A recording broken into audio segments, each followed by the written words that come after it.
SM Store, amanah dalam muamalah. Bismillahirrahmanirrahim. Assalamualaikum warahmatullahi wabarakatuh.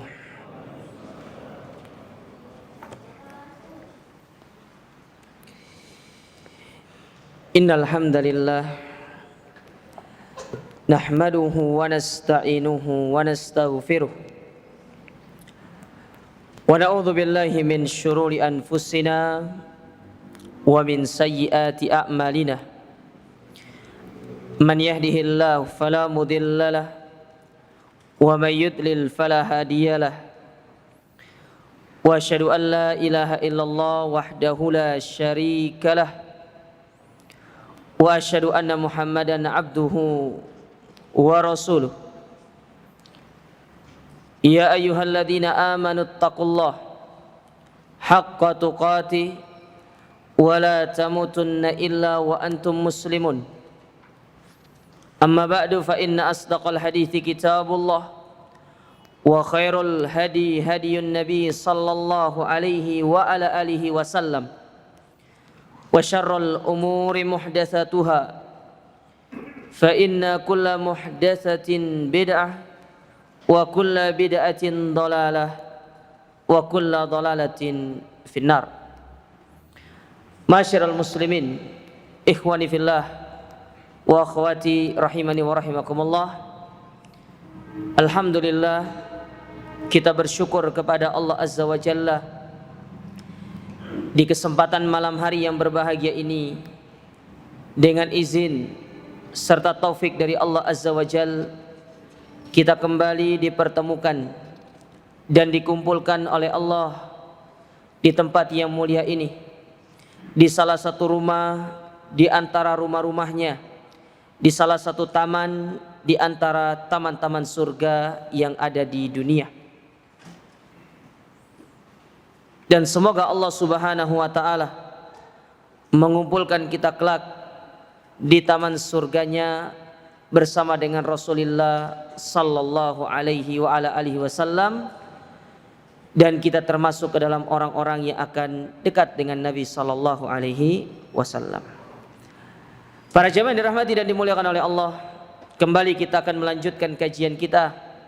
Masih kita membaca kitab Syarah Al-Arba'in An-Nawawiyah, penjelasan dari kitab Arba'in An-Nawawi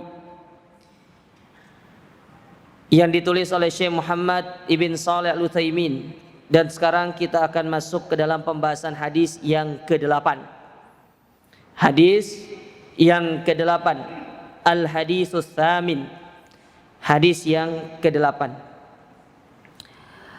Qala al-muallif rahimahullah, berkata Imam An-Nawawi, semoga Allah merahmati beliau, Al-Haditsus Tsamin, hadis yang ke-8. An Ibnu Umar radhiyallahu anhuma anna Rasulullah sallallahu alaihi wasallam, dari Ibnu Umar, yaitu Abdullah Ibnu Umar. Ya, kalau disebutkan Ibnu Umar dalam periwayatan hadis, maka pasti yang disebut, yang dimaksud itu adalah Abdullah Ibnu Umar. Ya. Karena selain daripada Abdullah, tidak ada anaknya Umar bin Khattab yang banyak meriwayatkan hadis. Hanya Ibnu Umar. Bahwasanya Rasulullah sallallahu alaihi wasallam bersabda, "Umirtu an uqatilan nasa."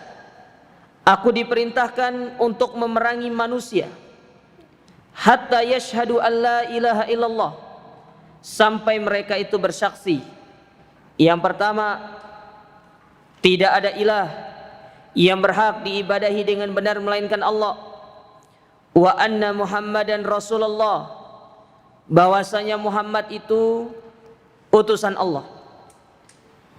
Ini sekedar faedah buat kita semua jamaah. Kalau waw di dalam bahasa Arab itu tidak usah diterjemahkan dan. Kapan diterjemahkan dannya? Di terakhir aja. Kalau waw dalam bahasa Arab itu koma. Misalkan Muhammad wa Ahmad, jadi Muhammad, Ahmad gitu. Paham ya? Ya. Kadang-kadang yang baru belajar bahasa Arab itu waw itu diterjemahkan dan semua. Ya, jadi kalau diterjemahkan ini, aku bersaksi tidak ada ilah yang berhak diibadahi dengan benar melainkan Allah, dan aku bersaksi dan mendirikan sholat dan itu pemborosan kata. Wow dalam bahasa Arab itu kalau disebutkan ya banyak itu maknanya koma. Kapan wow itu bermakna dan? Nanti ketika di akhir. Ya, paham ya? Ini tidak paham juga nggak apa-apa. Baik. Dan bahwasanya Muhammad adalah Rasulullah, mendirikan salat, menunaikan zakat.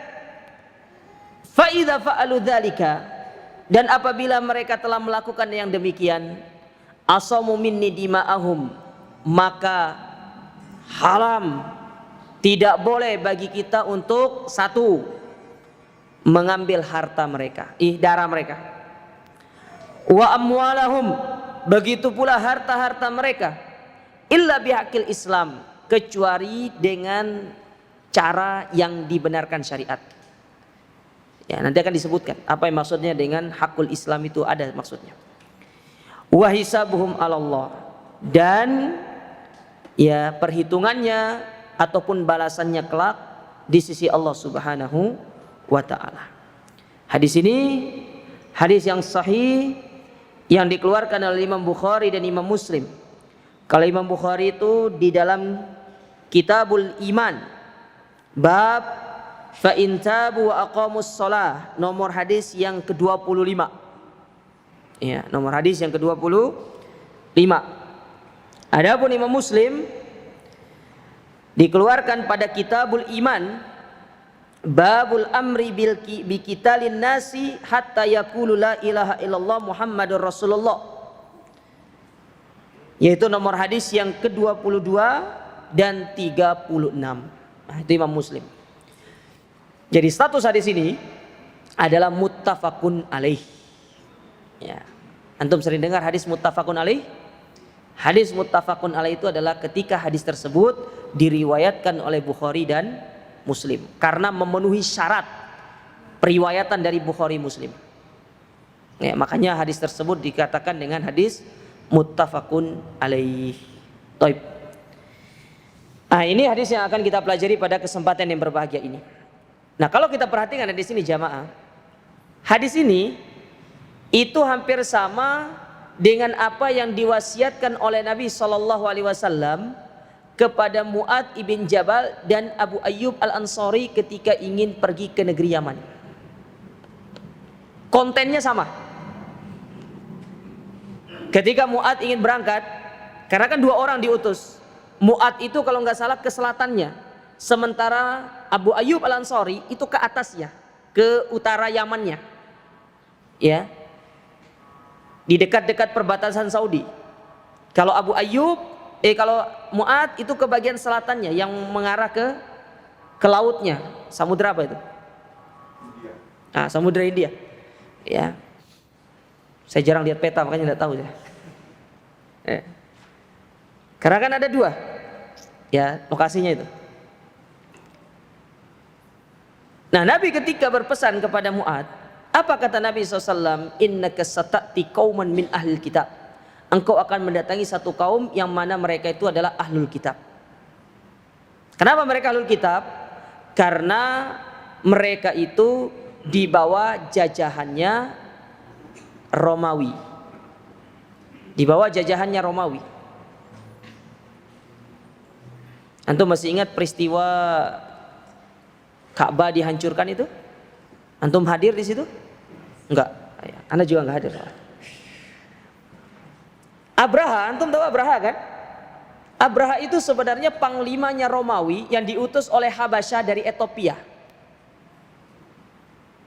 Jadi nyebrang dari Ethiopia melewati Laut Merah menuju Habasyah melalui perintah surat dari Romawi yang waktu itu berpusat di Syam. Jadi kan Romawi itu 2 anunya, pangkal istilah ini, markasnya ada Romawi Timur, ada Romawi Barat. Romawi Barat ini untuk mengakomodir seluruh kekuasaan yang ada di Barat Eropa. Sedangkan untuk yang wilayah Timur, pangkal kekuasaannya ditempatkan di Syam. Nah, Heraklius. Nah, di antara negara jajahannya yaitu Ethiopia itu, Habasyah. Ya. Karena suatu permasalahan, coba antum nanti baca buku tafsir, terutama tafsir surat Al-Fil. Itu dibawakan sebuah riwayat yang panjang dari Imam Ibnu Katsir terkait masalah cerita awalnya kenapa Abraha itu pergi dari Yaman ke Mekah untuk menghancurkan Ka'bah. Itu diceritakan dari awal di situ. Ya, panjang memang, tapi harus dibaca biar tahu. Ya, biar kita melek sejarah. Apa istilahnya itu? Jas merah ya. Apa jas merah itu? Jahe merah. Jangan melupakan sejarah. Penting sejarah itu coba. Biar kita tahu asal muasalnya. Ya, nah itu kontennya hampir sama. Nabi itu berpesan kepada Mu'ad, engkau akan mendatangi penduduk Yaman, yang mana penduduk Yaman itu mereka adalah ahlul kitab, Nasrani. Maka yang pertama kali yang harus engkau dakwakan kepada mereka, suruh mereka bersyahadat dulu. Suruh pahami 2 kalimat syahadat. Kalau mereka telah memahami 2 kalimat syahadat, baru setelah itu ngajarkan mereka tentang sholat. Setelah itu kabarkan kepada mereka, diwajibkan untuk mereka itu mengeluarkan zakat. Nah, itu hampir sama dengan ini. Makanya kata para ulama disebutkan secara tidak langsung Nabi itu sedang mengajarkan kepada kita kurikulum dakwah. Jadi konten yang mau didakwakan itu ya begitu. Awalnya itu suruh pahami tentang apa? Syahadat dulu. Ojo lompat. Syahadat dulu pahami. Syahadat kan ada 2 itemnya. Syahadat tentang Allah, syahadat kepada Nabi. Kalau sudah ngerti, pindah ke konten berikutnya tentang sholat. Pindah ke konten berikutnya tentang zakat. Baru ke konten-konten yang lainnya. Nah, kita ini kadang-kadang suka loncat. Baru ngaji, langsung belajarnya tentang apa? Kalau fikih nikah bagi orang yang mau nikah aja. Kalau antum belum pingin nikah jangan dulu, bahaya. Nanti langsung belajarnya perkara-perkara yang tinggi. Enggak, bukan seperti itu. Ya, ini yang perlu untuk dipahami. Taib. Sekarang kita baca syarah yang ditulis oleh Syekh Muhammad bin Shalih Al-Utsaimin. Dikatakan di situ, umirtu. Apa yang dimaksud dengan umirtu? Umirtu itu artinya aku diperintahkan. Dalam bahasa Arab ini disebut dengan fi'lun majhul, istilahnya ala wajhi, kok saya lupa ya, majhul. Fi'il ini disebut dengan fi'il majhul. Kenapa disebut dengan fi'il majhul? Karena pelakunya nggak disebutkan. Fi'il itu ada 2. Fi'il dalam bentuk maklum yang pelakunya jelas disebutkan. Fi'il yang dalam bentuk majhul pelakunya nggak disebutkan. Saya kasih contoh. Doroba Muhammadun al-kalba. Muhammad memukul anjing. Siapa pelakunya? Siapa pelakunya? Muhammad. Berbeda dengan mengatakan duribal kalbu, anjing itu dipukul. Siapa pelakunya? Nggak jelas toh? Betul tidak? Nah, sama dengan ini. Ini namanya fi'lun ala wajhil majhul istilahnya. Fi'il yang dibangun di atas pelakunya itu tidak diketahui. Namun di dalam hadis ini pelakunya jelas, tidak perlu disebutkan. Karena siapa yang memerintahkan Nabi? Belum connect ini. Siapa yang memerintahkan Nabi? Allah Ta'ala. Makanya redaksi hadis ini Nabi tidak mengatakan amaroni Allahu, Allah memerintahkan aku, tidak perlu. Langsung aja dikatakan aku diperintahkan, karena sudah jelas tidak ada yang memerintah Nabi itu kecuali siapa? Allah Subhanahu wa taala. Paham sampai di sini? Ya, itu maksudnya kenapa Nabi menggunakan kata-kata umirtu. Ya. Nek paham bahasa Arab insyaallah ngerti. Ya. Insyaallah ngerti ya? Ya, gampang. Ya, saya ulangi. Fi'il majhul itu adalah fi'il yang tidak disebutkan siapa pelakunya. Langsung objeknya disebutkan. Namun dalam hadis ini kita sudah bisa mengetahui siapa pelakunya karena tidak mungkin atau tidak ada yang bisa memerintahkan Nabi kecuali siapa? Allah Subhanahu wa taala. Makanya Nabi langsung menggunakan redaksi apa? Aku diperintahkan. Tidak menggunakan bahasa Allah memerintahkan aku. Tidak menggunakan bahasa demikian. Paham sampai di sini coba? Baik. Nah, itu dimaksud dengan kata-kata umirtu. Seperti contoh untuk memperjelas hal ini, firman Allah Ta'ala dalam surat An-Nisa ayat yang ke-28. Surat An-Nisa ayat yang ke-28. Kata Allah Subhanahu wa Ta'ala, wa khuliqal insanu dha'ifa. Manusia itu diciptakan dalam kondisi dhaif. Apa dhaif? Lemah. Pertanyaan saya, siapa yang menciptakan manusia? Siapa yang menciptakan manusia? Allah. Jadi tidak perlu Allah mengulang katanya di sini wa khalaqallahul insana dha'ifa. Tidak perlu. Karena sudah jelas yang mampu untuk menciptakan segala sesuatu di antaranya manusia itu siapa? Allah Subhanahu wa Ta'ala. Paham sampai di sini jawab? Ngerti ya? Gampang.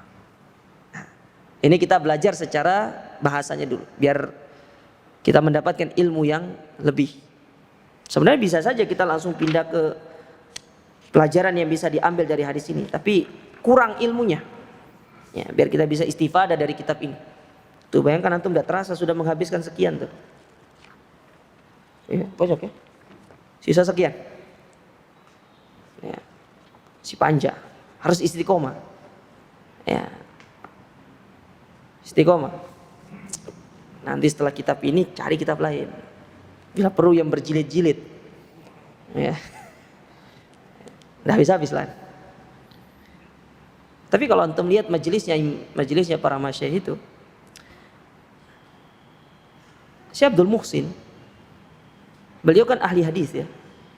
Beliau di majelisnya itu membahas Sahih Bukhari yang setebal ini tuh. Itu setiap subuh, setiap habis maghrib dibaca.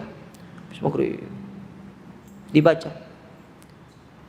Dan yang lebih mencengangkannya, jamaah yang ikut, para mahasiswa yang ikut, baik itu mahasiswa Madinah, Universitas Islam Madinah, ataupun yang belajar di Masjidil Haram, ya Masjid Nabawi itu, ataupun yang belajar di universitas yang lain di sekitar Madinah itu nggak pernah majelis beliau itu sepi. Antum kalau assalamualaikum baru berangkat ke majelisnya, insya Allah duduknya itu di rel kereta api sana. Saking banyaknya jemaah. Itu mereka. Ya. Nah, kita beda kan. Oh, gampang. Ustadznya masih suwe. Baik. Kita lanjutkan. Contoh yang lain yang menjelaskan contoh umirtu seperti sabda Nabi SAW yang dikeluarkan oleh Imam Bukhari dan Imam Muslim. Kata Nabi SAW, umirna an nasjuda ala sabati a'zam. Kami diperintahkan untuk sujud di atas 7 anggota badan. Siapa yang memerintahkan kita sujud? Allah, jelas. Karena kita tidak boleh sujud kepada selain, meskipun kita sujud itu kepada kedua orang tua kita, ataupun kepada Nabi kalau masih hidup, tidak boleh kita sujud. Sujud itu milik Allah Ta'ala. Karena ketika sujud kita meletakkan bagian tertinggi dari tubuh kita, yaitu apa? Kepala kita, kening kita. Dan itu tidak boleh kita berikan kecuali hanya kepada Allah Subhanahu wa Ta'ala. Barang siapa yang meletakkan kening tertingginya ini kepada selain Allah, maka dia terjatuh ke dalam perbuatan yang dilarang. Nah, ini contohnya, kita diperintahkan untuk sujud di atas 7 anggota tubuh. Insya Allah antum sudah paham 7 anggota tubuh tersebut. Kalau belum paham tanya sampingnya. Ya. Ah, itu makna dari kata umirtu. Baik, sekarang kita ke kata berikutnya.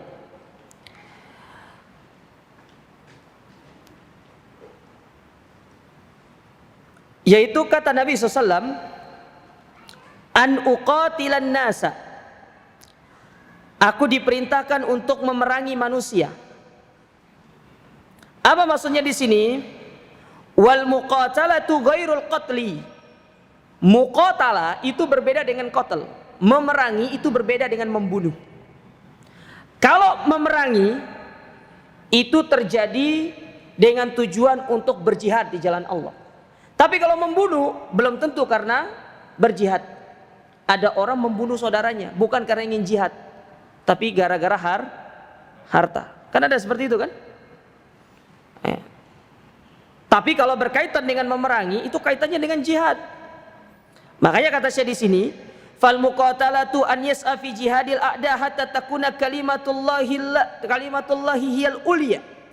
Yang dimaksud dengan muqatalah yaitu kita berusaha berjihad di jalan Allah melawan musuh supaya kalimat Allah itu menjadi tinggi. Itu tujuan berjihad, meninggikan kalimat Allah, menegakkan tauhid, menegakkan Islam di atas muka bumi. Bukan dengan tujuan ingin dikatakan seorang pemberani, jari ataupun yang semisalnya. Bukan itu, tapi semata-mata karena Allah. Dan sudah saya sampaikan, jihad itu dibagi dua. Ada jihad yang kaitannya dengan kita melawan musuh di medan pertempuran, dan ada jihad yang sifatnya kita menyampaikan hujah kepada orang lain bagi mereka-mereka yang menyimpang dari syariat. Sama-sama penting karena sama-sama berjihad. Makanya keduanya harus ikhlas karena Allah, bukan karena selain Allah. Ya. Karena ini berbahaya ketika niat kita berjihad bukan karena Allah. Ketika niat kita itu menyampaikan hujah, menyampaikan agama itu bukan karena Allah, hati-hati. Bisa jadi kita termasuk orang-orang yang akan pertama kali disungkurkan oleh Allah Ta'ala ke dalam api neraka. Sebagaimana Nabi pernah menyebutkan 4 golongan yang akan dimasukkan ke dalam api neraka pertama kali oleh Allah Subhanahu wa Ta'ala. Yang pertama orang berjihad. Yang kedua orang yang berdakwah mengajarkan ilmu tapi niatnya bukan karena Allah. Makanya hati-hati jamaah sekalian. Ya, sering nasihati ini untuk diri saya pribadi dan untuk antum semuanya. Ya, Anda menyampaikan nasihat kepada orang lain, baik itu melalui lisan ataupun melalui tulisan media sosial. Yang pertama kali yang harus Anda perhatikan masalah apa? Niat. Niat Anda menyampaikan itu untuk apa? Ingin dikatakan sebagai orang yang paham syariat, ya. Ingin dikatakan sebagai orang yang berkutit dengan ilmu agama, tinggalkan. Semua itu adalah jebakan-jebakan syaitan. Tapi niat kita menyampaikan syariat ini kepada orang lain dalam rangka riraf'il jahli an ghairi, mengangkat kebodohan dari orang lain. Kan Nabi bersabda, la yu'minu ahadukum hatta yuhibba li akhihi ma yuhibbu li nafsi.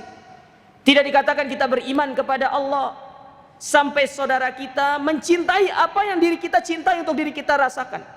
Kita senang diri kita mendapatkan hidayah, mendapatkan petunjuk dari Allah Ta'ala, berada di atas sunnah. Tularkan semua itu kepada saudara kita. Kita mungkin tidak mampu memberikan mereka fulus, memberikan mereka harta, tapi paling tidak kita memberikan sesuatu yang lebih berharga untuk mereka, memberikan mereka petunjuk untuk bisa mengikuti hidayah. Maka ikhlas karena Allah, tidak usah karena selain Allah Ta'ala. Adapun orang-orang yang ya apa istilahnya tidak senang sama kita, apalagi orang-orang tersebut ya suka menyinggung-nyinggung kita, maka saya nasihati dengan sebuah perkataan orang Arab, tanbahul kalba wal kafilatut tasir. Biarkan anjing menggonggong, kafilah tetap berlalu. Antum jangan hidup dalam zona perkataan orang lain, tidak akan berkembang. Tidak akan berkembang. Buat apa? Antum hidup memikirkan komentar orang lain, wallahi tidak ada manfaatnya jemaah. Wallahi tidak ada manfaatnya. Biarkan sudah. Orang mau berbicara apa kepada kita, orang mau bilang apa sama kita, sing penting kita itu ngelakoni sesuatu karena ridho Allah, bukan ridho manusia. Antum mau cari ridho manusia sampai putih antum punya jenggot tidak akan bisa. Ya, ini yang perlu untuk diperhatikan. Adapun al-qatl, membunuh, an yaqtula syakhsun bi ainihi, yaitu seseorang membunuh orang lain tertentu, membunuh orang tertentu.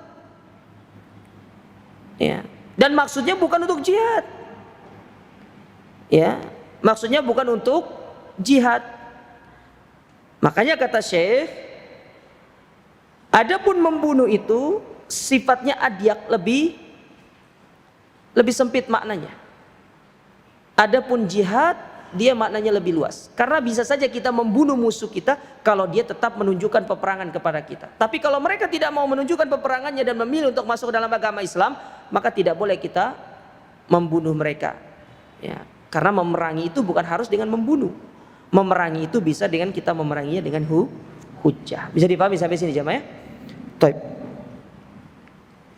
Kemudian berikutnya,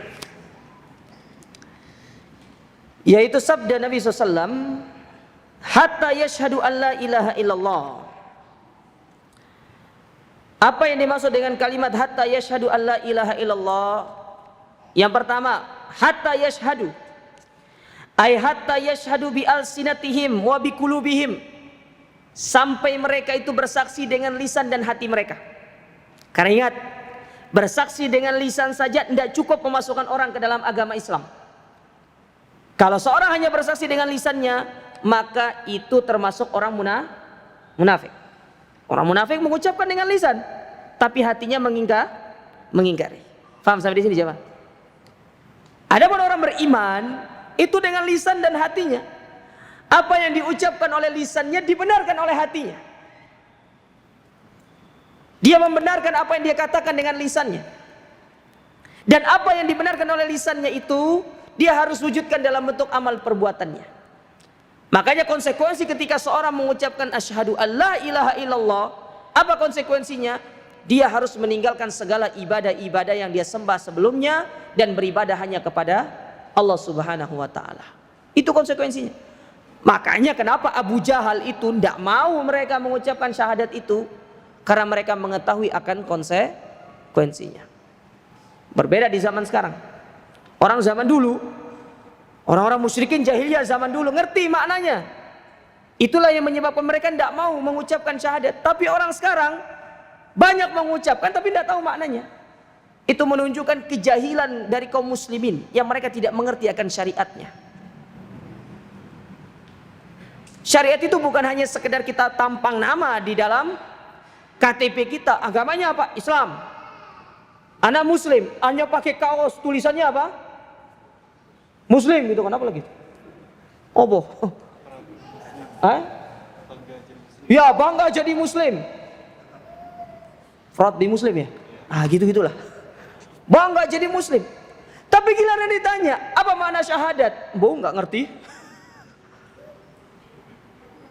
Karena ingat, ketika Anda menyandarkan diri Anda kepada sesuatu, berarti Anda harus sudah bisa mempertanggungjawabkan sesuatu tersebut.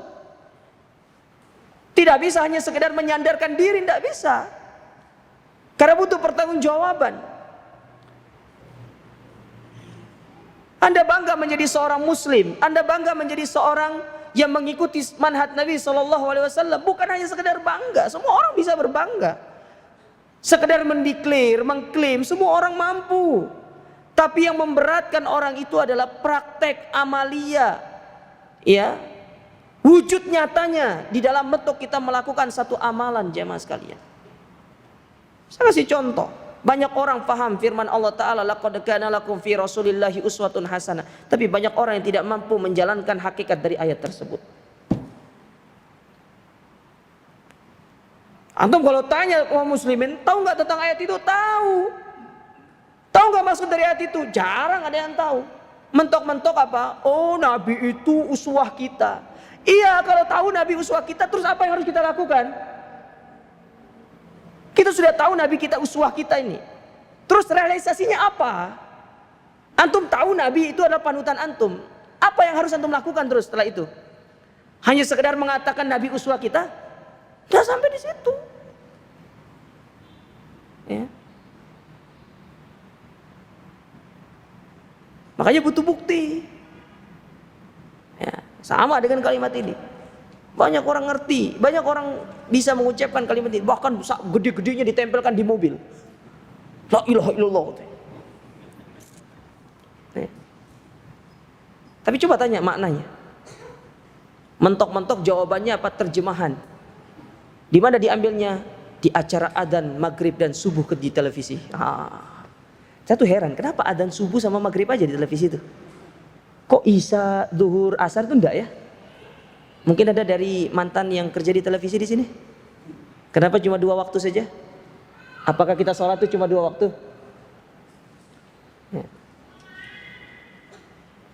Ya, jangan sampai saya di tempat saya kayak di tempat saya itu di Lombok Utara itu. Ya, di Lombok Utara itu ada istilahnya waktu telu. Waktu telu itu sholatnya cuma 3 waktu. Subuh, maghrib, zuhur. Asar sama isyanya enggak. Ya. Jadi alpa kalau kebalik sama orang munafik. Orang munafik itu kan zuhur, asar, maghrib, isya sama subuhnya enggak. Itu. Ya.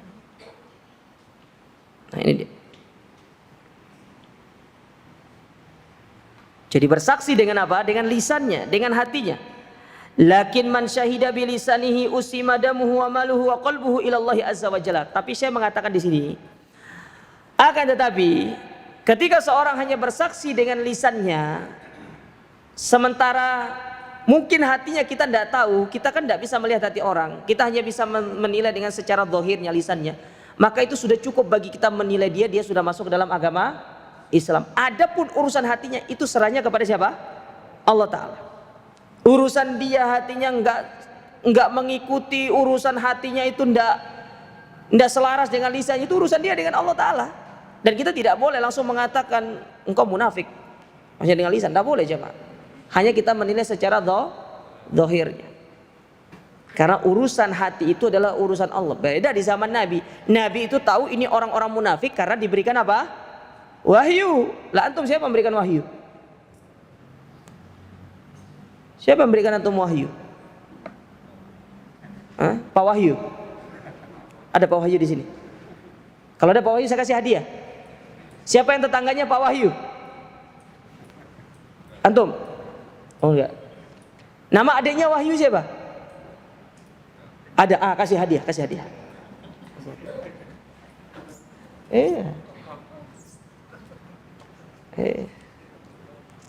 Itu belakang.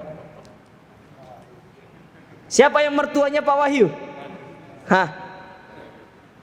Mertua untuk Wahyu? Namanya? Kasih hadiah.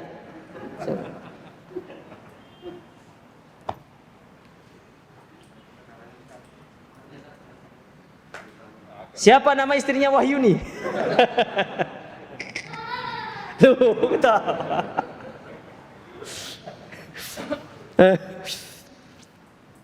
Masya Allah. Baik. Kita lanjutkan. Nah itu yashhadu. Ya. Kemudian yaitu ucapan Nabi SAW, Allah ilaha illallah, aila ma'budah haqqun illallahi azza wa jal. Tidak ada sesembahan yang berhak kecuali Allah. Fahuwa alladhi ibadatuhu haqqun, dan dialah sesembahan yang hak. Allah sesembahan yang hak. Adapun selain Allah tidak berhak. Wa ma siwahu fa ibadatuhu batilah. Adapun sesembahan selain Allah, maka itu sesembahan yang batil. Enggak boleh disembah. Mau itu pohon keramat kah? Mau itu bangunan keramat kah? Ya. Apalagi itu sudah sifatnya itu yang sifatnya berkaitan dengan jin, lebih parah lagi itu, jemaah. Makanya Islam keras dalam masalah seperti ini. Tegas, tidak loyo. Karena untuk menjaga supaya kita ini tidak salah di dalam kita menyembah. Ya. Karena pada hakikatnya kalau kita menyembah kepada selain Allah, berarti kita menyembah kepada makhluk Allah yang bisa jadi derajatnya itu di bawah kita. Contoh, orang sembah hewan. Ana mau tanya sama antum, tinggian manusia atau hewan derajatnya? Manusia kan? Manusia. Lah kenapa kok manusia itu sembah hewan? Sementara tahu derajatnya lebih tinggi daripada hewan. Harusnya kita berpikir demikian. Allah menciptakan kita dengan akal, sementara hewan tidak. Kenapa kita menyembah kepada sesuatu yang tidak memiliki akal? Apalagi kepada pohon misalnya, kepada batu. Batu itu benda mati. Dari zaman Adam diciptakan sampai hari ini, batu itu adalah benda mati, bukan benda hidup. Kok bisa kita itu percaya kepada ataupun takut kepada batu-batu demikian? Nah, ini yang perlu untuk diluruskan jamaah. Kita itu hanya boleh menyembah kepada Allah, tidak boleh menyembah kepada selain Allah. Taib. Kemudian wa anna Muhammadan Rasulullah. Apa yang dimaksud dengan Muhammad Rasulullah? Huwa ibnu Abdillah. Dia adalah anaknya Abdullah. Siapa yang bisa sebutkan nasabnya Nabi SAW sampai kakek kelima? Ayo, saya bisa jawab. Saya kasih 3 hadiah, 4 lah. Beda judul, ya. Tuh, buku pranikah. Oh bukan, doa harian. Siapa yang bisa? Ayo jemaah. Masa enggak tahu? Sampai kakek kelimanya. Maksudnya kelima aja, keturunan kelima kan Muhammad bin Fulan, bin Fulan, bin Fulan, bin Fulan. Itu 5 tuh namanya. Oh nggak boleh. Panitia nggak boleh. Yang lain? Anda yakin antum tawadu semua? Pasti bisa. Siapa yang bisa?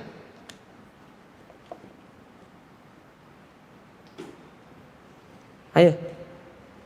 Nggak ada yang bisa? Ya sudah, saya kurangi sampai yang keempat aja.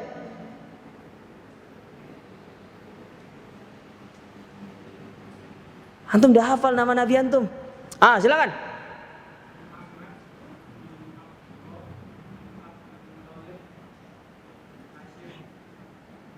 Mau tambah lagi 1? Ahsanta. Nah, barakallahu fik. Tolong kasih hadiah. Ya, Muhammad bin Abdullah bin Abdul Muttalib bin Hashim bin Abdi Manaf. 5. Harus hafal jemaah. Belum sampai Ismail loh saya minta itu. Bin Fulan, bin Fulan, bin Fulan, bin Ismail, bin Ibrahim. Harus dihafal. Nah, ini juga penting bagi kita. Antum harus tahu kakek antum. Siapa tahu ternyata istri antum itu saudara antum. Lewat kakek ke-10 mungkin, ya. Kan kita enggak tahu, ya toh? Ya. Kan kita enggak ngerti. Makanya harus kalau bisa dicatat. Ya, catat. Nasab itu penting. Ya. Nasab itu penting. Ya, bapak kita siapa, kakek kita siapa. Ya, kakek ini, kakek itu harus tahu. Ya, biar ngerti. Ya, orang Arab itu bangga dengan nasabnya. Al-fakhr bin nasab. Mereka berbangga dengan nasabnya. Makanya orang-orang Arab dahulu di zaman Nabi SAW ketika menyebutkan namanya, ya fulan, anta ibnu man, ana bin fulan, bin fulan, bin fulan. Oh, masya Allah. Bangga mereka dengan nasabnya. Ya, kita kadang-kadang nggak senang kita sebut nasab kita. Penting nasab itu jamaah sekalian. Ya, catat. Ya, karena itu bagian daripada Islam yang sudah mulai ditinggalkan. Nasab itu adalah bagian daripada agama yang sudah mulai ditinggalkan. Nasab itu. Ya. Taib. Huwa ibnu Abdillah. Dia adalah anaknya Abdullah. Wa abraza ismahu wa lam yakul. Dan beliau lebih menyebutkan nama beliau daripada beliau mengatakan wa anni Rasulullah. Aku adalah Rasulullah. Tapi langsung disebutkan nama beliau. Wa anna Muhammadan Rasulullah. Bahwasanya Muhammad itu Rasulullah. Tujuannya untuk apa? Litafhimi wa ta'zim, dalam rangka untuk memuliakan diri. Nabi boleh memuliakan dirinya, tidak ada masalah. Beda dengan kita. Ya. Nabi boleh memuliakan dirinya. Tapi kalau kita, apalagi kalau sudah sampai derajat kita itu mentazkiyah diri kita, itu tidak diperbolehkan. Kalau Nabi SAW dijaga sama Allah. Adapun kita tidak dijaga. Makanya kita minta pertolongan kepada Allah. Ya, supaya kita termasuk orang-orang yang bisa menjaga diri kita. Taib. Kemudian ucapan Nabi SAW. Wa tuqimus shalah, mendirikan salat. Apa maksudnya? Ayyaf'aluha qa'imatan wa qawimatan ala ma ja'at bihi syariah. Yaitu kita mendirikan salat itu sesuai dengan apa yang telah diajarkan syariat. Nah, di sini mulailah Nabi itu ingin menjelaskan tentang beribadah itu sesuai dengan anjuran beliau, tuntunan beliau. Dan itulah konsekuensi dari kalimat wa anna Muhammadan Rasulullah. Ketika seorang sudah mengucapkan kalimat wa anna Muhammadan Rasulullah, maka konsekuensi yang harus dia tunaikan, kita beribadah, melakukan amalan, baik dalam muamalah sekalipun ataupun kehidupan sehari-hari, hendaklah kita mencontoh Nabi Sallallahu Alaihi Wasallam. Harus kita mencontoh beliau. Sebagai realisasi dari firman Allah dalam surat Al-Ahzab tadi, ayat yang ke-21. Laqad kana lakum fi Rasulillahi uswatun hasanah. Karena bukti cinta kita menjadikan beliau sebagai suri tauladan, kita mengikuti tuntunan beliau. Terutama dalam masalah muamalah, di dalam masalah ibadah. Mulai dari sholatnya seperti apa, Nabi sudah mengatakan kepada kita, Sallu kama ra'aitumuni usolli. Sholatlah kalian sebagaimana kalian melihat aku sholat. Insya Allah kita lanjutkan selesai sholat isya. Taib, silakan ya, adzan dan ini dibereskan terlebih dahulu.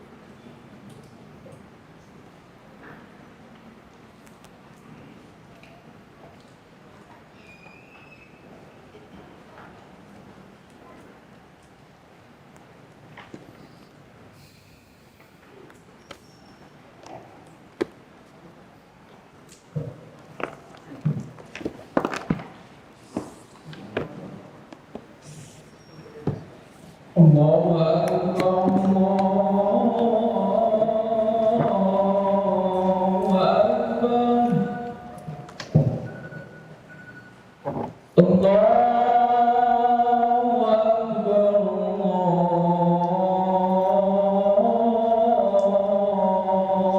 Akbar. Asyhadu an la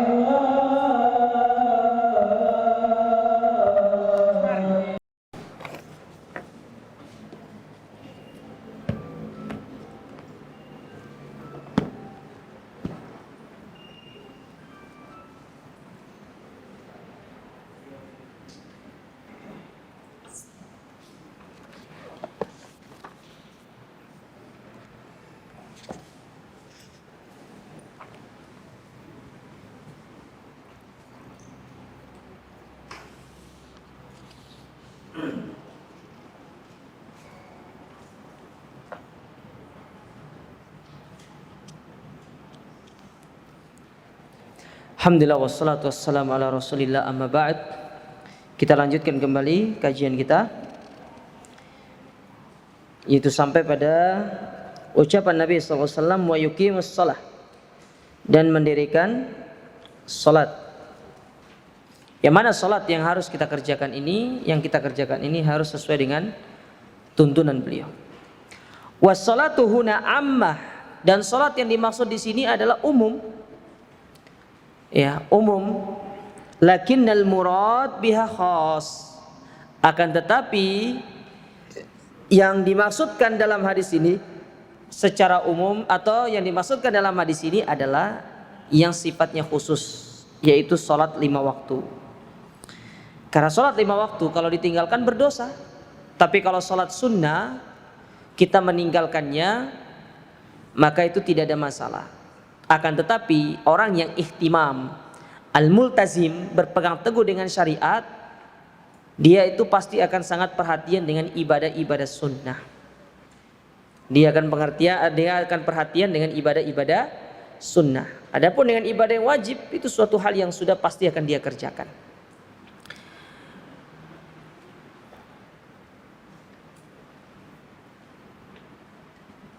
Contoh misalkan Nabi, para jamaah sekalian,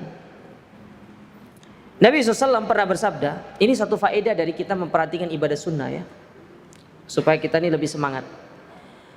Nabi SAW pernah bersabda dalam hadis Bukhari, beliau mengatakan, fil jannati thamaniyatu abwab, di surga itu ada 8 pintu. Jadi di surga itu ada 8 pintu.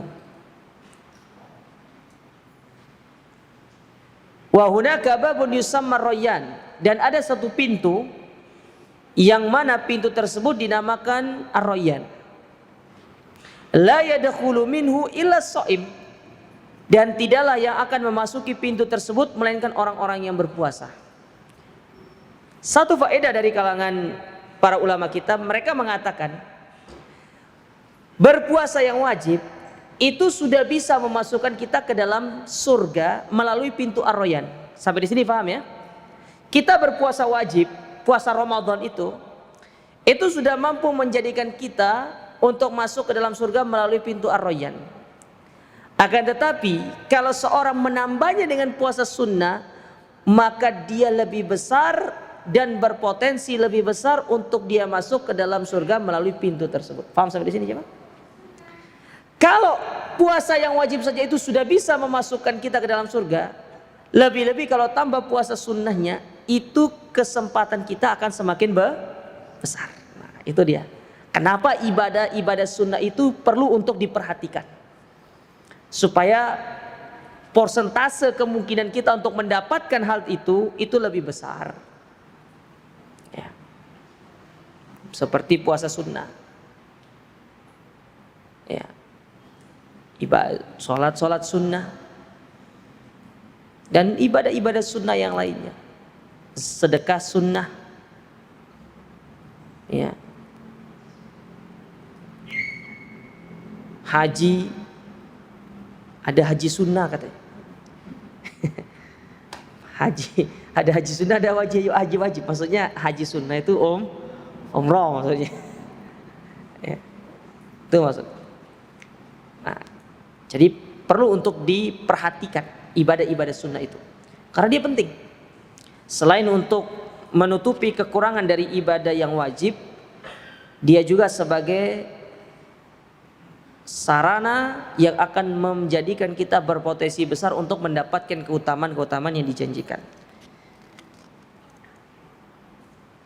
Lakinnal murad biha al-khas, akan tetapi yang dimaksud dengan hadis ini yaitu ibadah yang sifatnya wajib, yaitu sholat yang 5 waktu. Walihada lau taraku an-nawafila fala yuqatilun. Karena kalau seorang hanya meninggalkan ibadah sunnah, maka tidak akan diperangi sama Nabi. Tapi yang diperangi itu adalah ketika mereka meninggalkan ibadah yang wajib, yaitu sholat wajibnya. Bahkan terkait dengan masalah sholat berjamaah di masjid apakah wajib, atau intinya secara sholat berjamaah itu apakah hukumnya wajib atau tidak, di kalangan para ulama itu terjadi 2 pendapat. Namun pendapat yang paling kuat dalam masalah ini yaitu mereka yang memilih hukum sholat berjamaah di masjid itu adalah sangat ditekankan masuk ke dalam kategori wajib bagi laki-laki. Kenapa demikian? Nabi bersabda, aku akan membakar rumah-rumah yang ada di kota Madinah kalau di dalamnya ada laki-laki yang tidak berangkat sholat ke masjid. Nah, itu diantara dasar dalil para ulama. Ya. Namun sebagian ulama yang lainnya, diantara pendapat Imam Syafi'i, beliau mengatakan tidak wajib. Ya.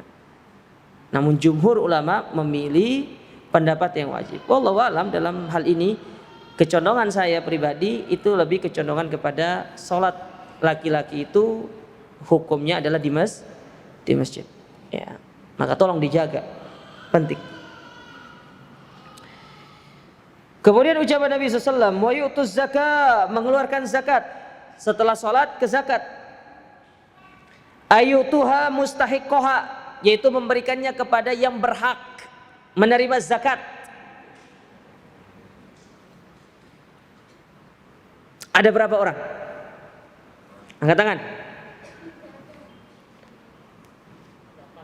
Hah? 8. 1 Pak. Pak jasa maaf Pak. 1. Fakir. 2. Miskin.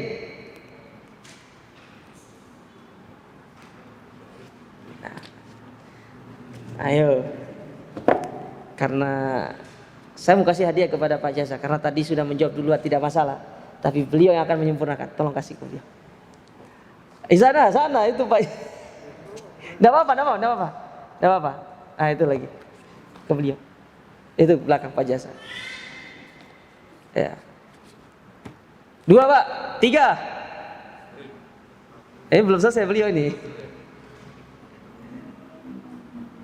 Ada 8, sudah disebutkan 2. Satu lagi Pak, nanti sisanya yang lain. Fakir, miskin.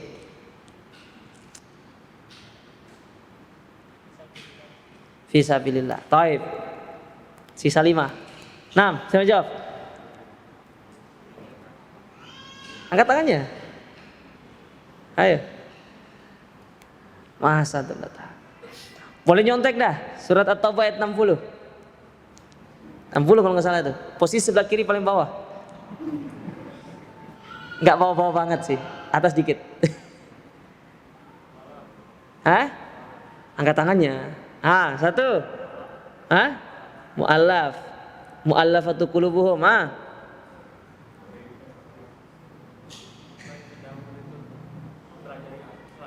Hah? Menikah?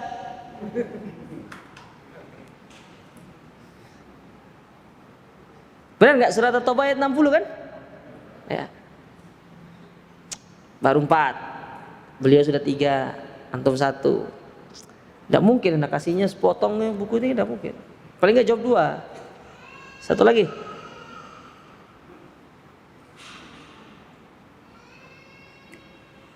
Ketahuan nih, udah hafal mustahik zakat ini. Tapi lawas kasih hadiah, fadhal. Kasih, tolong kasih beliau. Belakang. Silakan. Apa? Sudah Ibnu Sabil, gorim. Apa itu gorim? Orang yang berutang. Sudah berapa berarti? 5A. Terus? Sudah.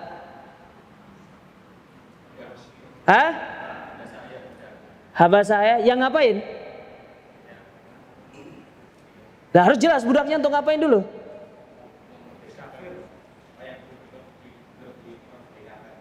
Ingin memerdekakan dirinya. Budak yang ingin memerdekakan dirinya. Sudah berapa itu? 6. Mau jawab semua enggak? Enggak. Ya sudah, kasih hadiah.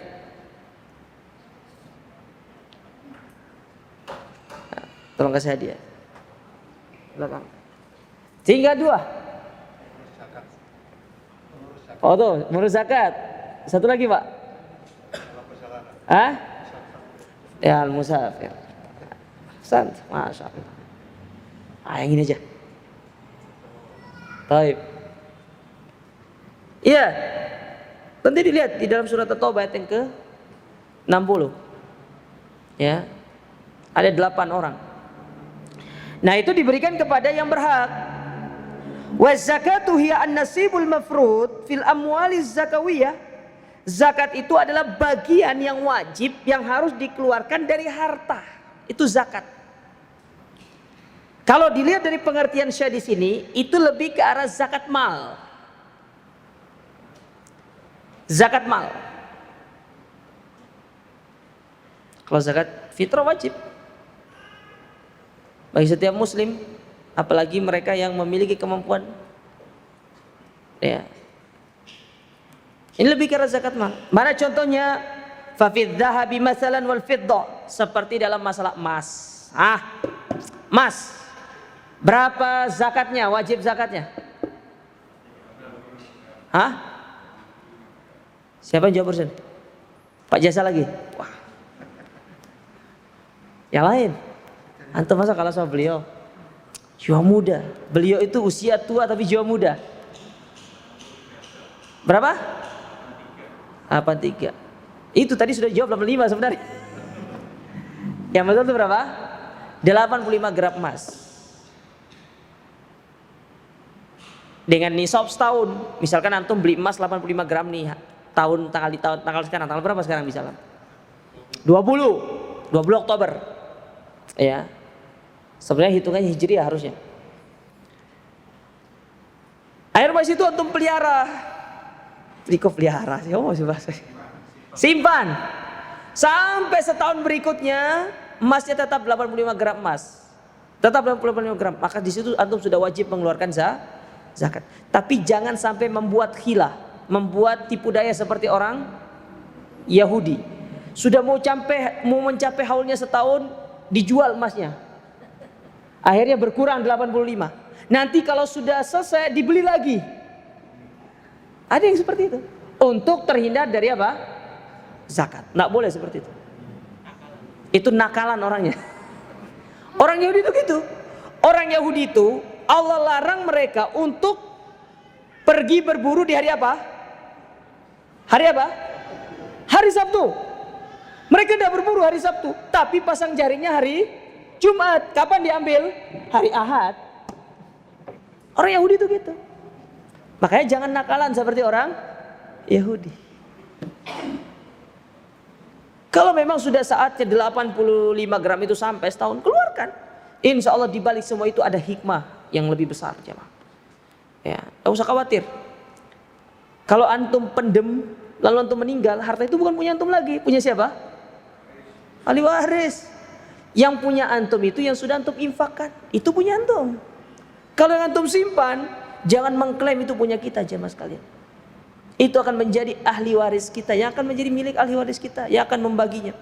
Sehari, 2 hari masih nangis, 3 hari nangis, 4 hari, seminggu wis kumpul, mikir, iki bapak kita ini wis mati, ninggalin uang sekian, ayo kita bagi. Nah, sudah mulai berpikir gitu. Makanya selagi punya kesempatan untuk mengeluarkan, keluarkan. Karena itu akan menjadi bagian kita nanti di akhirat. Gak usah pelit. Ya. Berapa yang kita miliki? 2.000, keluarkan 2.000. Ya. Karena para ulama pernah mengatakan, rubba amalin sagirin tukabbiruhun niyah, wa rubba amalin kabirin tusaggiruhun niyah. Betapa banyak amalan dia kecil tapi besar di sisi Allah karena pengaruh apa? Niatnya. Betapa banyak amalan yang besar dia kecil di sisi Allah Ta'ala karena sebabkan di niatnya. Maka niat itu penting. Ya, keluarkan. Jangan kita pernah merasa rugi. Dan yang lainnya, baik itu dalam masalah tijarah, perdagangan, atau dalam masalah sawah, ada zakatnya. Kemudian dalam masalah ternak, itu ada zakatnya. Dan itu dibahas di dalam kitab-kitab para ulama, terutama dalam kitab fikih. Nanti antum bisa baca kitab Al-Wajiz, misalkan punyanya Syekh Abdul Adzim Al-Badawi, salah seorang ulama dari Mesir yang masih hidup zaman sekarang. Itu yang paling ringkas dari kitab fikih. Atau kalau mau cari kitab yang lain, ada namanya Al-Fiqh Al-Muyassar, fikih ringkas, yang ditulis oleh Nukhbatun Minal Ulama, yaitu kumpulan para ulama dari kerajaan Saudi Arabia. Kalau antum mau yang lebih besar, banyak. Ada Al-Mughni karya Imam Ibnu Qudamah, ada sekitar 30 jilid. Nah, kalau antum mau. Ada juga kitab punyanya Imam Syafi'i, itu sekitar 15 jilid. Kalau mau punyanya Syekh Muhammad bin Shalih Al-Utsaimin, ada namanya Syarhul Mumti, 20 jilid. Ya. Tinggal dibaca. Cuma saya tidak menyarankan. Takutnya nanti antum bosan. Baca Al-Wajiz saja. Lebih ringkas, lebih gampang. Kalau enggak tahu nanti tanya sama ustadz, enggak ngerti. Ya, tanya ke ustadz yang benar-benar kafabel dalam masalah seperti ini. Di antaranya banyak ya ustadz-ustadz kita yang kafabel dalam masalah fikih, yang terkenal dengan muamalahnya. Ada Ustadz Saputra, ada Ustadz Andi Fahmi, ada Ustadz Ma'ruf. Tanya sama mereka. Kalau antum bisa telepon Ustadz Terwandi juga lebih bagus. Kalau antum mau ziarah pergi ke Jember, ada Ustadz Arifin Badri. Pergi aja, nggak apa-apa. Jangan ke saya bukan bidangnya itu. Ya, nanti antum sesat nanti. Baik. Kemudian ucapan Nabi SAW, fa idza fa'alu dzalika, apabila mereka sudah melakukan itu, ay syahidu anna la ilaha illallah wa anna muhammadar rasulullah wa aqamus shalah wa atuz zakah. Artinya sudah melakukan yang engkau perintahkan, sudah bersyahadat, sudah mendirikan salat, sudah mengeluarkan zakat. Maka apa yang mereka dapatkan? Asamu minni dima'ahum wa amwalahum. Berarti sudah haram bagi mereka untuk kita ambil darah dan hartanya. Karena ingat jemaah, tidak boleh langsung diperangi orang itu. Orang kafir itu tidak boleh langsung diperangi. Tahapannya yang pertama, sampaikan hujah. Masuk Islam atau enggak? Oh iya, masuk Islam. Selesai. Suruh belajar tentang syariat. Tapi kalau dia tidak mau masuk Islam atau enggak? Oh enggak. Bayar jizyah, bayar uang upeti, bayar uang keamanan. Disuruh bayar uang keamanan. Ya, yang disepakati.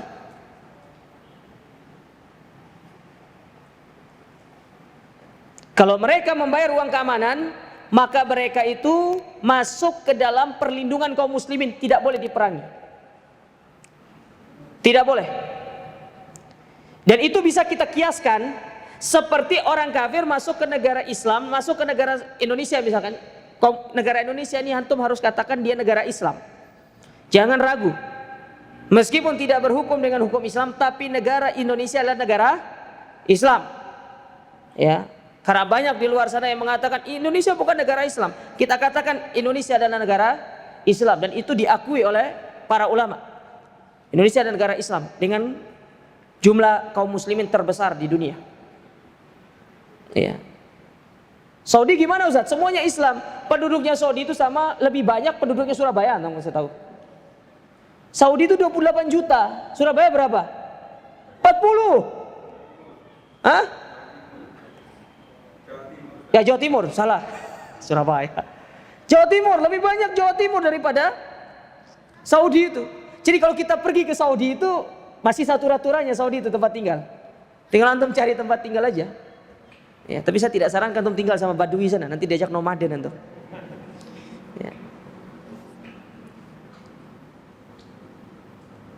Jadi bayar jizyah dia. Nah, itu sama bisa dialokasi atau disamakan seperti orang kafir masuk ke negara Indonesia dalam rangka untuk mungkin dia mau wisata melalui sebuah perjanjian yang kita sebut dengan visa. Karena kan visa itu dibayar sama mereka, betul tidak? Mereka bayar visa itu. Nah, itu sebagai uang jaminan mereka. Makanya mereka tidak boleh kita perangi, kita tidak boleh mengusik mereka karena mereka punya hak melalui visa itu. Ada sebuah perjanjian untuk mendapatkan keamanan dari pemerintah kita. Makanya kita katakan kejadian yang terjadi pada sekian tahun yang lalu, yang mereka mengatasnamakan mereka itu jihad di jalan Allah yang terjadi di Bali pada waktu itu, mengebom Bali 1, Bali 2, kemudian ada pengumuman di mana-mana untuk mengebom orang kafir. Kalau mereka itu adalah masuk dengan visa itu, maka mereka telah melakukan suatu tindakan yang tidak pernah diajarkan sama Islam. Dan ini tidak boleh jemaah. Mereka masuk ke dalam istilahnya kafir mu'ahad namanya. Makanya Nabi pernah mengatakan man qatala mu'ahad falam yara raihatal jannah. Orang yang membunuh kafir mu'ahad tanpa ada sebab syar'i, maka mereka tidak akan pernah mencium bau surga, dan bau surga itu dicium 40 tahun perjalanan. Tidak akan kita cium. Makanya tidak boleh. Makanya salah orang mengatakan oh jihad, kita pergi memerangi mereka, jihadlah. Mereka datang ke Indonesia itu ada perjanjian, ada pembayaran. Sama seperti kita masuk ke negara mereka dengan kita membayar visa, kita harus dijamin. Ya, secara diplomatik kita dijamin sama mereka. Makanya kalau mereka itu melakukan tindakan kekerasan ke kita, kita bisa mengadukan kepada pemerintah. Ya, melalui mungkin KBRI kita yang ada di sana. Karena secara hak kita mereka langgar. Mereka pun demikian jemaah. Makanya Islam itu sangat berhati-hati dalam masalah seperti ini. Tidak bisa langsung dibunuh segala macam, tidak bisa. Ya, ini yang salah kaprah terkait masalah menghukumi kafir itu. Sementara kafir yang boleh untuk diperangi itu hanya satu, kafir harbi namanya. Kafir yang jelas-jelas menampakkan permusuhan dan mereka memerangi kaum muslimin. Boleh untuk kita perangi mereka. Bagaimana kalau itu terjadi di negara kita sementara mereka masuk dengan visa? Kalau mereka menunjukkan peperangan kepada kita, mereka menyerang kita, kita masuk ke dalam bab difa'un nafs. Kita menjaga diri. Kita menjaga diri. Kecuali kalau kita nyerang mereka duluan, itu tidak boleh. Kalau mereka nyerang kita duluan, mereka yang menghantam kita duluan, ya kita masa mau diam-diam saja? Enggak. Kita tunjukkan perlawanan kita menjaga diri kita. Dan itu dalam hukum Islam tidak ada masalah. Ya, karena mereka menunjukkan permusuhan. Jangan nanti sampai pasan di jalan, mereka lagi jalan asik-asik lihat Surabaya, oh ada bunga sakura, kafir nih, bunuh dia. Enggak boleh gitu jemaah. Ya. Islam tidak pernah mengajarkan demikian.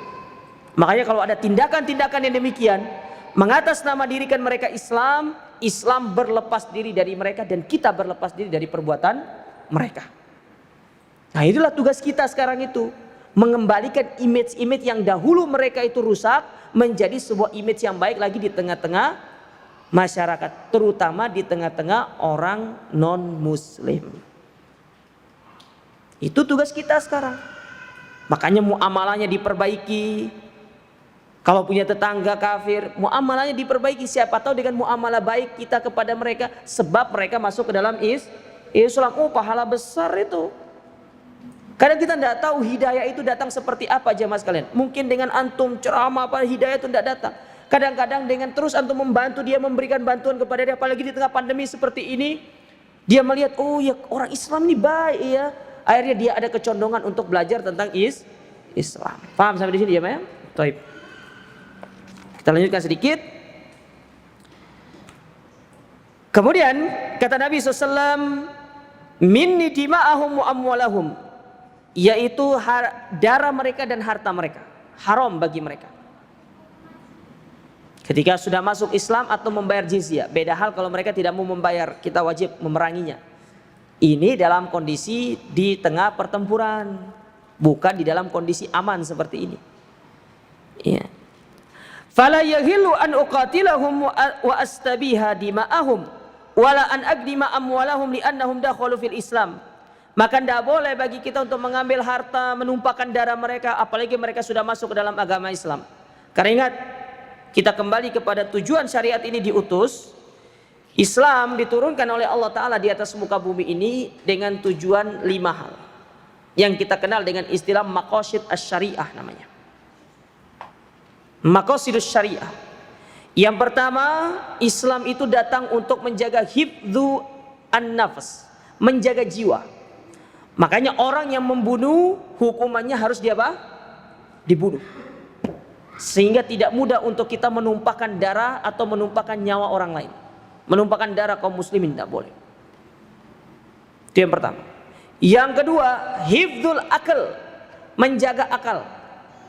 Oleh karenanya kenapa Islam melarang yang namanya minuman keras, melarang yang namanya minuman-minuman yang bisa menghilangkan akal, yang memabukkan. Karena untuk menjaga akal manusia. Karena orang kalau sudah hilang akalnya, apa yang terjadi?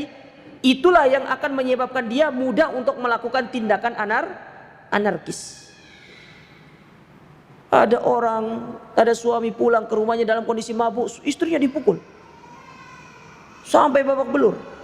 Kan ini tidak bagus seperti ini. Inilah yang kita dilarang jemaah sekalian. Ya. Baru pulang mabuk-mabukan, ketemu orang, apalagi ketemu wanita di jalan, diperkosa, naudzubillah. Makanya kenapa Islam melarang kita untuk mengkonsumsi hal-hal yang dapat merusak akal. Tidak hanya minuman-minuman keras, tapi yang sejenisnya yang mampu berpotensi untuk menghilangkan akal manusia, seperti narkoba ataupun yang semisalnya. Ya. Bahkan antum minum sesuatu yang halal saja kalau bisa dapat menghilangkan akal, statusnya bisa menjadi haram. Kalau sudah sampai tahap berlebih-lebihan. Ada nggak kira-kira minuman yang bisa memabukkan padahal itu halal? Kalau sudah berlebih-lebihan. Ada kan? Ada yang pernah coba? Ada yang pernah coba? Belum pernah? Oh nggak pernah katanya. Ya jangan, masih kecil. Ya. Nggak boleh. Jaga akal. Ya. Karena akal ini mulia aja mah. Yang ketiga, hifdzul mal, menjaga harta. Tidak boleh mengambil harta orang lain tanpa hak. Contohnya mencuri, membegal, merampok, korupsi. Nah itu juga tuh. Makanya kenapa orang mencuri itu dipotong tangannya.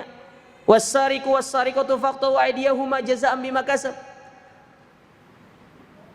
Orang yang mencuri kalau sudah sampai nisabnya dipotong tangannya kiri sepergelangannya. Curi lagi kaki kanannya. Nyuri lagi kaki kirinya. Nyuri lagi tangan kanannya. Kebangetan sudah kalau itu. Makanya hukum Islam itu tegas jamaah sekalian. Dan itu dilakukan bukan di hadapan satu orang, tapi di hadapan halayak ramai. Di hadapan halayak ramai. Semua orang menyaksikan biar malu. Ya, biar malu. Beda sama hukum yang ada di tempat kita. Mencuri, penjaranya kelas 1.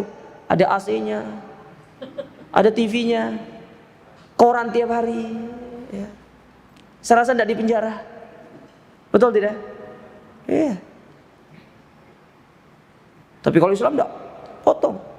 Akhirnya ketahuan, oh ini nih yang nyuri waktu itu tuh. Nah, ketahuan dia. Itu yang keberapa? Yang ketiga. Yang keempat, hifdzun nasab, menjaga nasab, keturunan.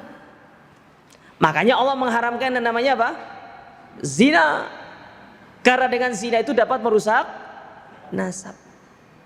Meskipun dia menikah dengan orang yang menghamilinya, tetap nasabnya terputus.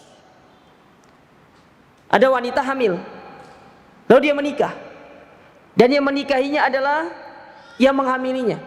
Satu sisi pendapat yang kuat, dia tidak boleh menikah dalam kondisi hamil. Ini haram hukumnya. Pernikahannya kalau dipaksakan batal. Kapan dia boleh menikah? Tunggu sampai selesai dia melahirkan, baru dia boleh menikah. Oke, melahirkan, menikah. Yang menikahi dia adalah laki-laki yang menghamili dia. Tetap anak ini tidak boleh dinisbatkan kepada bapaknya. Tetap nanti namanya Fulan bin Fulana atau Fulana bintu Fulan. Tidak boleh bin Fulan, meskipun itu adalah bapak biologisnya. Paham sampai di sini siapa? Maka tidak boleh. Terus gimana Ustaz? Ada orang nikah dalam kondisi dia hamil. Apa yang harus dilakukan? Ya mbok nggak tahu saya. Ini karena kejahilan. Kan tidak boleh. Terus apa yang harus dia lakukan? Lebih baiknya dia akad ulang supaya dia tidak terus berada dalam kondisi perzinahan. Dan ini berbahaya. Ya. Tapi karena kejahilan di tengah-tengah masyarakat kita, itulah yang menjadikan hal tersebut menjadi perkara yang lumrah-lumrah saja. Padahal itu adalah perkara yang itu dampaknya banyak jemaah sekalian. Kalau dia terus memaksakan, lalu dia nanti besar menikah, dinikahkan sama bapak biologisnya, nikahnya tidak sah. Anak ini, karena dia tidak boleh dinikahi oleh orang tadi, tidak boleh diberikan wali. Dia harus memakai wali hakim. Itu masalahnya. Ini rentetannya banyak. Ya, berdampak kepada waris di saat semua orang berbagi harta warisan anak-anaknya, dia sendiri nggak dapat. Kan tidak bagus seperti itu. Ya. Nah, makanya bahaya masalah nasab ini. Makanya la taqrabuz zina. Allah mengatakan jangan, bukan Allah mengatakan jangan berzina, tapi jangan dekati zina. Jangan dekati. Karena kalau sudah mendekati melazimkan pasti melakukan. Ustadz, saya pernah dekati tapi tidak melakukan. Nah iya, tidak percaya saya. Iya, pasti kita melakukan. Sekuat apapun kita berusaha itu, kalau syaitan itu sudah datang 1000 syaitan, gimana terus? Antum sendiri. Iya, syaitan itu kalau dia kurang sendiri dipanggil teman-temannya, sini. Ini dia nih, jerumuskan dia. Jatuh sudah. Makanya orang berzina itu lezatnya ada, tapi ketenangannya tidak ada. Dan akibat dari perbuatan zina itu apa? Sudah nanti berpikir, kalau dia hamil, hamil ya apa iki? Kode mendek membunuh sudah nanti. Ujung-ujungnya membunuh. Kalau tidak membunuh, paling tidak pasti menggugurkan. Perbuatan dosa. Makanya kenapa Islam melarang yang namanya perbuatan zina untuk menjaga nasab. Yang keberapa itu? Yang kelima, yaitu hifdzul ard namanya, menjaga kehormatan. Nah, maka kenapa Allah itu melarang kita untuk memfitnah, memberikan lakop-lakop kepada orang yang tidak baik? Karena untuk menjaga kehormatan. Ya, tidak boleh kita merusak kehormatan orang lain. Ya. Nah, ini 5 maqasid syariah yang Allah turunkan di antara tujuan kenapa Islam ini diturunkan oleh Allah Ta'ala kepada manusia. Ya, maka ini harus diperhatikan. Ya, semoga kita dijaga oleh Allah Subhanahu wa Ta'ala untuk bisa menjaga kelima ya tujuan daripada syariat ini. Baik, mungkin ini yang bisa kita sampaikan pada kesempatan yang berbahagia ini, dan insya Allah kita akan lanjutkan pada pertemuan berikutnya. Sampai di sini tidak ada pertanyaan ya? Ada pertanyaan? Akhwat, ada pertanyaan? Ada tidak? Itu dulu, silakan.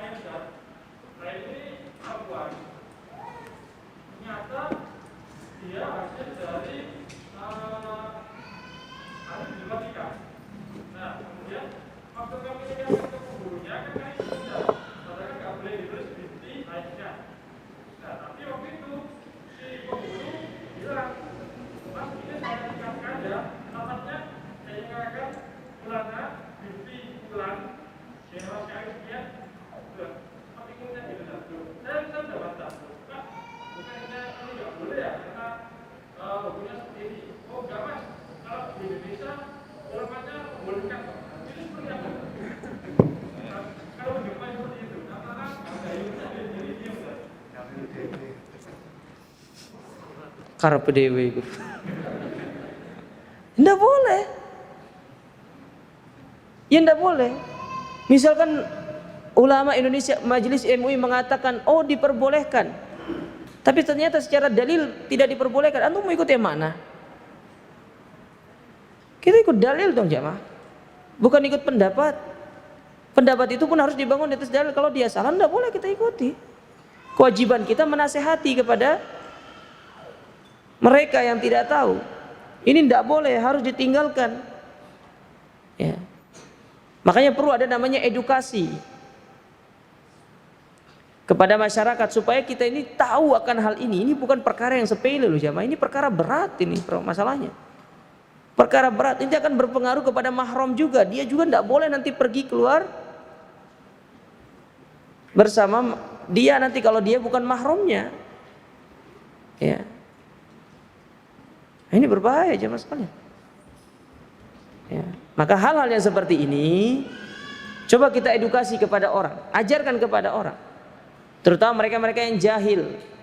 Maka kalau temukan kasus itu seperti itu lagi, antum tinggalkan, jangan mau untuk menjadi saksi ataupun mau ikut dalam proses tersebut. Kalaupun mereka tetap melakukannya, mereka mendapatkan dosa. Kita berlepas diri dari mereka. Faham sampai di sini jemaah? Ya. Saya punya teman itu kerja di kantor urusan agama, saya sering dialog sama mereka seperti itu. Iya. Dan mentok-mentok kita dialog itu apa jawaban mereka? Kita kasihan Ustaz sama mereka. Loh, bukan masalah kasihan, justru antum menjadikan mereka tetap demikian, justru itu bukan kasihan namanya, menjerumuskan mereka dalam perbuatan dosa justru. Kalau memang kasihan, selamatkan mereka. Dengan cara apa? Jangan melakukan hal itu. Itu nama bentuk kasihan. Kasihan itu bukan karena kita memperturutkan apa keinginan mereka, bukan itu. Kasihan itu kita menyelamatkan mereka dari perbuatan dosa. Itu namanya kasihan. Kalau itu namanya menjerumuskan orang namanya. Kan tidak boleh. Ya. Kan tidak boleh masyarakat muslimin. Ya, tolong dijauhkan perbuatan seperti ini. Ya, edukasi sama masyarakat penting. Ya, karena ini berbahaya. Ya, hal-hal yang semacam ini marak belakangan ini terjadi. Ya, hamil di luar nikah, punya anak. Ya. Nah, ini juga nasihat bagi kita, tolong yang punya anak perempuan benar-benar dijaga supaya anak perempuannya itu tidak sembarangan untuk mau dibawa oleh laki-laki. Nah, antum juga laki-laki jangan sembarangan bawa anak orang. Ya. Jangan sembarangan bawa anak orang. Pak, pergi dulu Pak ya. Tidak boleh. Kalau antum memang suka sama anak itu, baik, nurut orangnya, sudah, bismillah, halalkan. Antum mau pergi kemana-mana itu, ya Allah, enaknya serasa dunia itu milik berdua sudah. Yang lainnya ngontrak. Beneran. Meskipun antum punya uang di kantong cuma 2.000 perak. Serius.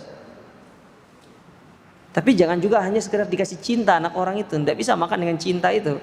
Makan itu dengan nasi, beras, ya. Tanggung jawablah, kerja, cari nafkah. Jangan baru nikah 3 hari sudah ngomong ya poligami. Waduh, ruwet kayak gini. Ya. Baik, wallahu taala alam. Silakan, Dok.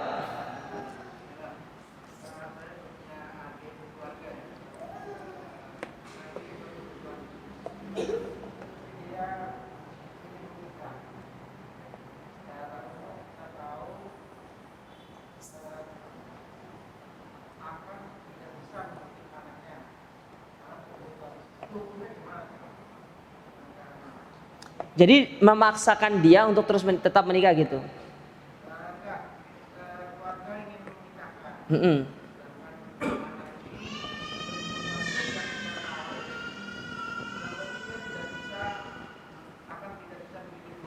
Iya. Kalau kita berbicara secara hukum, apakah pernikahannya sah? Hukumnya sah. Iya, karena orang berkebutuhan khusus itu bukan seperti orang yang hilang akal, betul tidak? Enggak. Cuma di situ keluarga harus komitmen. Kalau memang dari pihak wanitanya sudah oke, setuju, dan dia siap untuk menanggung segala kemungkinan yang akan terjadi ke depan seperti apa, pihak laki-laki juga suka keluarga, oke, kamu menikah, kita yang akan merawat. Kalaupun kamu punya anak nanti kita yang akan merawat. Oke, setuju. Dan itu syarat sahnya terjadi pernikahan, maka tidak ada masalah. Dan itu dibenarkan oleh Imam Ibnu Qudamah. Dan perempuan boleh mengajukan syarat, saya akan menikah dengan anaknya bapak yang mungkin memiliki, mohon maaf, kebutuhan khusus ini, tapi dengan persyaratan. Kalau keluarga bapak, misalkan keluarga dari bapak ibu sudah sanggup untuk mengurus kita, membantu kita untuk mengurus rumah tangga ini, terutama nanti kita punya cucu-cucu, maka sah pernikahan itu. Tapi kalau suatu saat ternyata di kemudian hari perjalanan ternyata ya bapak, ibu ataupun keluarga tidak mengurus kita lagi dan membiarkan kita hidup begitu saja, maka dengan demikian akan secara otomatis terjatuh talak, dan itu tidak ada masalah. Itu kembali kepada bagaimana kesanggupan dari kedua keluarga. Ya, sambil ya kita berdoa sama Allah, semoga Allah memberikan kepada ya yang demikian ya kesembuhan, Allah memberikan kemudahan. Ya. Secara hukum tidak ada masalah. Ya, tinggal bagaimana komitmen dari keluarga saja, apakah sanggup atau tidak. Karena ingat, menikah itu merupakan kebutuhan setiap manusia. Ya, kebutuhan jemaah sekalian. Apalagi antum-antum yang sudah mencapai usia yang sudah wajarnya untuk menikah, jangan ditunda-tunda. Ya, mengarungi bahtera rumah tangga dengan istri berdua mulai dari nol, ya terseok-seok dengan banyaknya badai yang menghadang segala macam, kerikil-kerikil yang akan menerjal kita segala macam, itu indah di kemudian hari untuk diceritakan kepada anak dan cucu-cucu kita. Benar, ya. Antum buktikan, ya.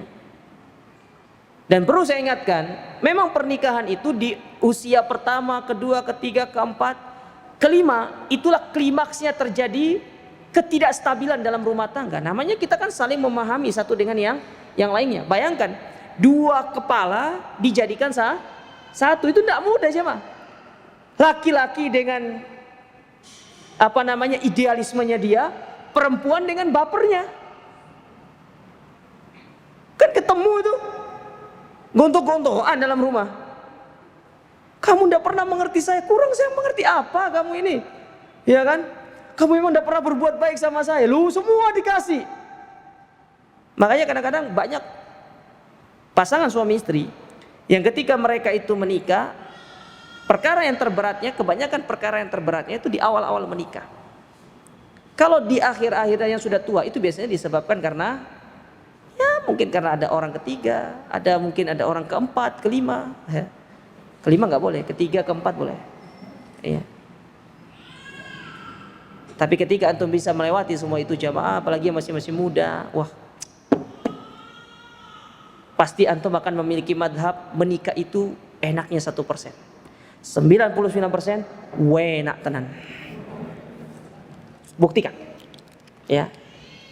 Alhamdulillah, saya pribadi sudah 5 tahun menikah. Ya, saya tidak punya apa-apa. Bismillah kita melangkah, ya. Kita menjalani kehidupan, ya. Naik pasang surut kehidupan kita jalani berdua. Walhamdulillah Allah berikan kita kemudahan.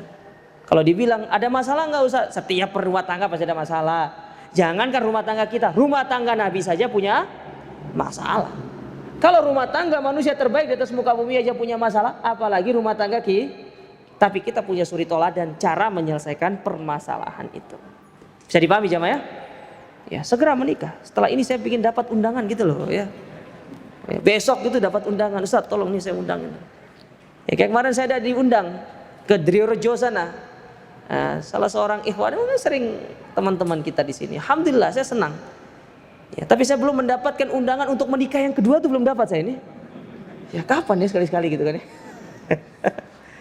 Tapi Allah Ta'ala mungkin ini bisa kami sampaikan pada kesempatan yang berbahagia ini. Jazakumullah khairan atas perhatian dari para jamaah sekalian. InsyaAllah kita lanjutkan pada Rabu pekan depan. Aku qali hadza subhanakallahumma rabbana bihamdika asyhadu an la ilaha illa anta astaghfiruka wa atubu ilaik. Wassalamualaikum warahmatullahi wabarakatuh.